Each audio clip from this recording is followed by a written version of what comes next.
ایک مرتبہ ہارون الرشید اپنی ملکہ زبیدہ کے ساتھ شہر سے باہر دریا کے کنارے چہل قدمی کے لیے گئے۔ دریا کے کنارے ایک بڑا سا باغ تھا جس میں کھجور اور دوسرے پھلوں کے درخت لگے تھے۔ کچھ ہی فاصلے پر دریا کے کنارے ایک بزرگ مٹی کا ایک چبوترا سا بنا رہے تھے۔ ہارون الرشید نے ان بزرگ سے پوچھا، حضرت یہ کیا بنا رہے ہیں؟ بزرگ نے مسکرا کر ہارون کو دیکھا اور آسمان کی طرف منہ کر کے کہا، جنت میں گھر بنا رہا ہوں۔ خلیفہ نے ان سے کہا، اس گھر کو فروخت کریں گے؟ بزرگ نے جواب دیا، اس گھر کو قسمت والا ہی خرید سکے گا، اس کی قیمت کون دے سکے گا، اس میں کون رہے گا، کون جانے، میں تو صرف بنا رہا ہوں۔ ہارون الرشید نے ان بزرگ سے کہا، حضرت اس کی قیمت آپ نے کیا مقرر کی ہے؟ بزرگ نے جواب دیا، 1000 دینار۔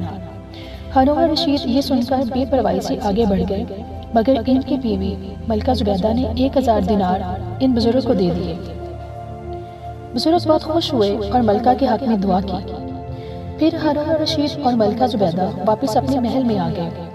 رات کو ہارون نے یہ خواب میں دیکھا کہ وہ جنت میں چہل قدمی کر رہے ہیں۔ راہ میں ایک بہت وسیع و عریض باغ نظر آیا، وہ اس میں داخل ہو گئے۔ باغ خوشبو سے مہک رہا تھا۔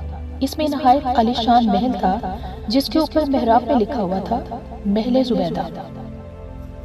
ہارون الرشید کی آنکھ کھل گئی، انہوں نے وضو کیا۔ اسی وقت فجر کی اذان ہو گئی، انہوں نے نماز پڑھی اور بارگاہ الہی میں دعا مانگی۔ خواب والے باغ کی مہک ہارون کے کپڑوں میں اس قدر بس چکی تھی کہ اس کی خوشبو سے پوری مسجد مہک اٹھی۔ اس کے بعد ہارون الرشید ایک بار پھر اپنی ملکہ کے ساتھ ٹہلنے کے لیے دریا کی طرف نکل گئے اور اس مقام پر پہنچے جہاں انہیں ایک دن پہلے وہ بزرگ ملے تھے، مگر وہ بزرگ اس جگہ نہیں ملے۔ خلیفہ اور ملکہ انہیں ڈھونڈتے رہے اور آخر وہ بزرگ نظر آ گئے۔ وہ اس جگہ سے بہت دور دریا کے کنارے ویسا ہی چبوترا بنانے میں مشغول تھے۔ خلیفہ نے ان کو سلام کیا اور کہا، حضرت یہ کیا کر رہے ہیں؟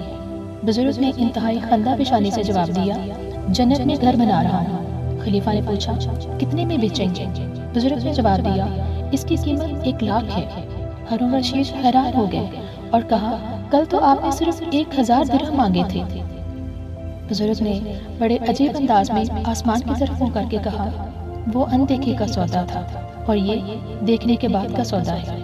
اتنے میں دریا کی ایک بڑی سی لہر آئی اور اس چبوترے کو بہا کر لے گئی اور وہ بزرگ بھی نہ جانے کہاں غائب ہو گئے، تلاش کے باوجود بھی کہیں نظر نہیں آئے۔